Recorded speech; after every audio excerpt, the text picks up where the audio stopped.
আজকে রান্না করব পালং শাক, কচু আর এটা হচ্ছে ফুল চিংড়ি, একটু ভেজে রেখেছি। এটা দিয়ে একদম সিম্পল রান্না করব। শীতকালে মানেই তো বুঝতে পারছো, নানান সবজি, নানান রকম রান্না। এটা শুধু আমাদের বাড়ি বলে নয়, এই শীতকাল মানে সবার বাড়ি এরকম শাক সবজি দিয়ে রান্না, যারা যারা শাক সবজি পছন্দ করে আর কি। একটু 5 ফোড়ন দিলাম, আর এই কচুগুলো একটু ভেজে নেব। স্বাদ অনুযায়ী নুন, একটু হলুদটা একদমই কম দিয়েছি। এবার অল্প একটু চিংড়ি।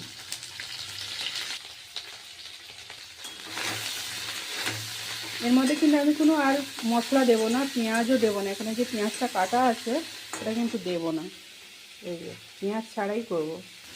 ভাজা হয়ে গেছে, এবার একটু জল দিয়ে দেবো। সিম্পল মানে হচ্ছে একদম সিম্পল। ফুটে গেলে পালং শাকগুলো দেবো, কটা কাঁচা লঙ্কা দিলাম। এবার পালং শাকগুলো দিয়ে দেবো।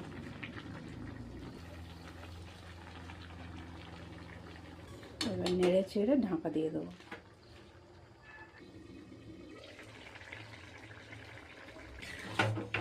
সিদ্ধ হয়ে এসছে, এবার একটু ভাজা মশলা দেবো।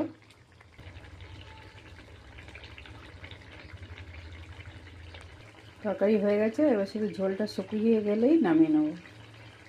সিম্পল মানে একদম সিম্পল। এতে তো অনেক কিছুই দেওয়া যায়, মিষ্টি থেকে শুরু করে অনেক কিছু দেওয়া যায়, কিন্তু কিছুই দেবো না। এটা এরকম হালকাই ভালো লাগে খেতে। দেখো এখানে একটা রান্না করেছি, ট্যাংরা মাছ দিয়ে আলু, ফুলকপি, বেগুন দিয়ে তরকারি করেছি। আমরা তো তাও অনেক তেল মশলা দিয়ে রান্না করি।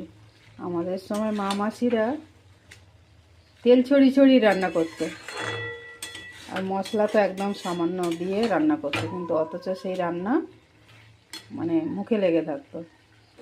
এরকম হয়ে গেছে, এবার নামিয়ে নেব। দেখো রেডি একদম। টাটা।